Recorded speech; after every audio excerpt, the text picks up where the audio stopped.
स्वागत करते हैं आपका हमारे चैनल के अंदर। वीडियो में आगे बढ़ने से पहले नए दोस्तों से कहूँगा कि चैनल को सब्सक्राइब करके लाइक और ज़्यादा से ज़्यादा शेयर कर दीजिएगा। जैसा कि आप जानती है कि CAA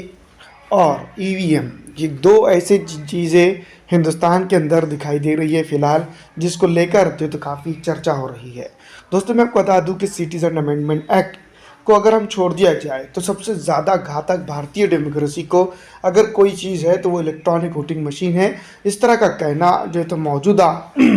सुप्रीम कोर्ट के वकीलों का है, जो खास करके इलेक्ट्रॉनिक वोटिंग मशीन को लेकर जो तो सरकार के खिलाफ मोर्चा खोले हुए हैं। असल में अगर बात की जाए तो ये सरकार के खिलाफ नहीं है, बल्कि भारतीय डेमोक्रेसी को बचाने के लिए और चुनाव आयोग की जो रणनीति है, जो लगातार चुनाव आयोग ये कहता हुआ नजर आ रहा है कि जो इलेक्ट्रॉनिक वोटिंग मशीन है वो सेफ है और उसमें कोई किसी को जो है तो किसी भी तरह का जो है तो यहाँ पर नुकसान नहीं हो सकता है डेमोक्रेसी को लेकर। लेकिन मैं आपको बता दूं कि अब दोस्तों इसके अंदर कई सामाजिक संगठनों के साथ साथ विपक्ष की पार्टियां जो इंडिया गठबंधन के साथ आज मौजूद है, वो पूरी तरह से जो तो सड़क पर उतर कर जो तो इलेक्ट्रॉनिक वोटिंग मशीन को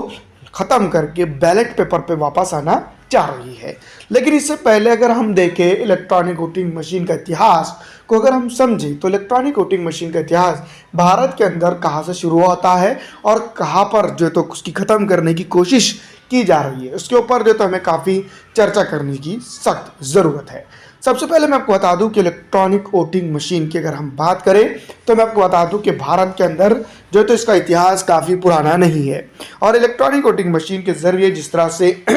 जनता को परेशान किया जा रहा है और जनता को जो है तो मैं आपको बता दूं गुमराह किया जा रहा है बकौल सुप्रीम कोर्ट के वकील ओमन मेश्राम साहब और दूसरे भानु प्रताप साहब और महमूद प्राचा, जिस तरह से ये इन्होंने जो है तो इलेक्ट्रॉनिक वोटिंग मशीन के लिए एक तरह से देखा जाए तो एक मोर्चा खोल दिया है, उसको उनको अगर कभी देखना है तो कांग्रेस पार्टी को उनसे सबक लेने की सख्त ज़रूरत है कि इन जैसे लोगों ने जो है तो इलेक्ट्रॉनिक वोटिंग मशीन को लेकर जो बातें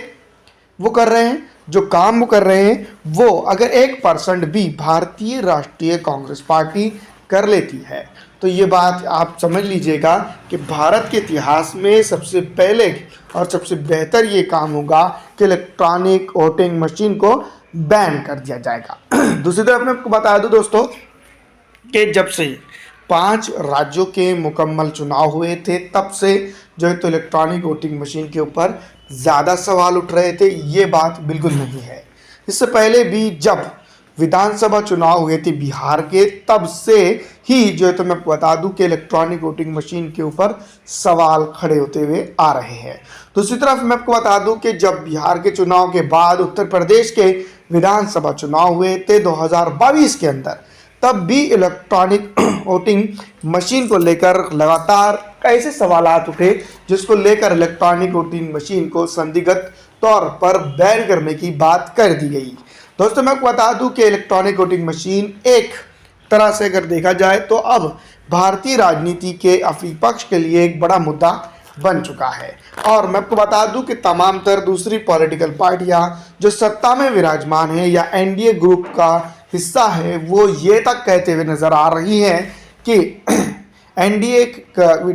इलेक्ट्रॉनिक वोटिंग मशीन तो सिर्फ बहाना है, असल में गलतियां को छुपाना है। दूसरी तरफ अगर हम बात करें तो कई एक news channel electronic voting machine के फेवर में जो तो बड़े बड़े शोज चलाते हुए नज़र आ रहे हैं। लेकिन दोस्तों मैं आपको बता दूं कि संसद के अंदर और बाहर विपक्ष का जो है तो एक तरह से देखा जाए तो lack of confidence electronic voting machine के ऊपर, दोस्तों मैं आपको बता दूं ये दर्शाता है कि भारत की विपक्षी पार्टियां चंद एक मुद्दों पर जो है तो इलेक्ट्रॉनिक वोटिंग मशीन को लेकर एकजुट नजर आती हैं और कुछ जगह पर इलेक्ट्रॉनिक वोटिंग मशीन को लेकर एक दूसरे के विपरीत नजर आती है। अब हम बात करेंगे दोस्तों, मैं आपको बता दूं कि इलेक्ट्रॉनिक वोटिंग मशीन को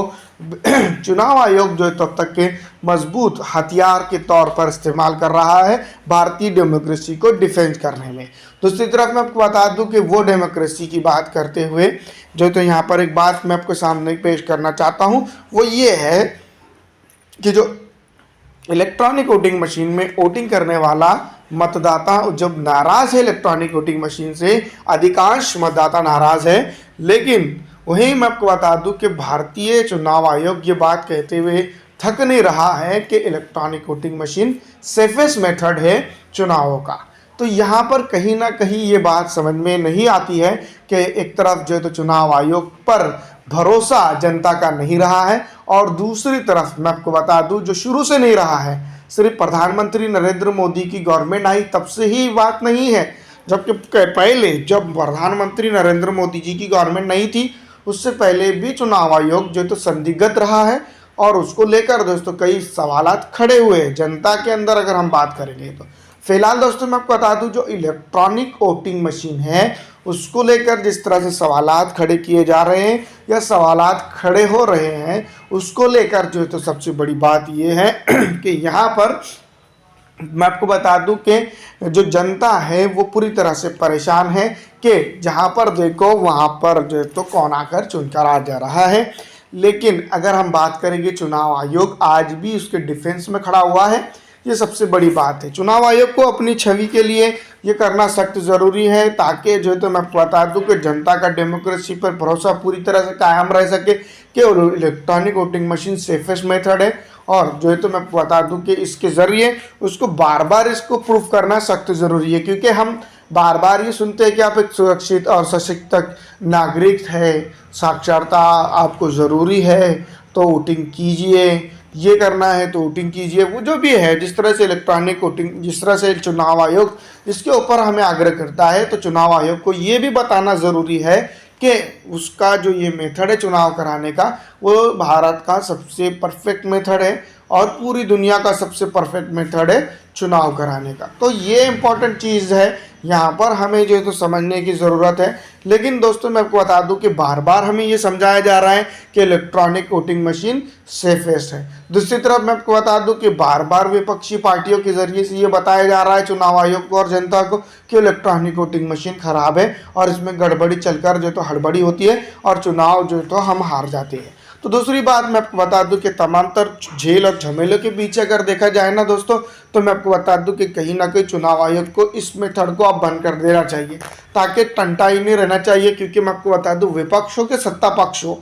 दोनों की तरफ से जो है तो एक कॉमन मैन के तौर पर, अंपायर के तौर पर जो है तो चुनाव आयोग ने काम करना चाहिए, जो कि नहीं होता हुआ दिखाई दे रहा है फिलहाल। अगर स्थिति में अगर हम बात करें तो मैं भी एक नागरिक हूँ, आप भी एक नागरिक है और तमाम तर लोग एक नागरिक है हिंदुस्तान के जिसके पास वोटिंग का अधिकार है। वो भारत की डेमोक्रेसी के ऊपर प्रधानमंत्री हो या फिर चुनाव आयोग हो, उसके ऊपर जो है तो कानून के दायरे में रहते हुए सवाल कर सकता है और उनसे जवाब मांग सकता है। लेकिन फिलहाल दोस्तों मैं आपको बता दूं कि कांग्रेस इसके ऊपर आर पार की भूमिका में नजर आ रही है, कई एक सुप्रीम कोर्ट के वकील भी इसके ऊपर आर पार की भूमिका में नजर आ रहे हैं। तो अगर इलेक्ट्रॉनिक वोटिंग मशीन बैन होती है तो कहीं ना कहीं जो है तो बैलेट पेपर से चुनाव होंगे और चुनाव में थोड़ा सा मैं आपको बता दूं कि रोमांच भी आएगा। फिलहाल दोस्तों इस वीडियो में इतना ही। अगर आपको अच्छी लगती है तो इसको लाइक और ज़्यादा से ज़्यादा शेयर कर दीजिएगा।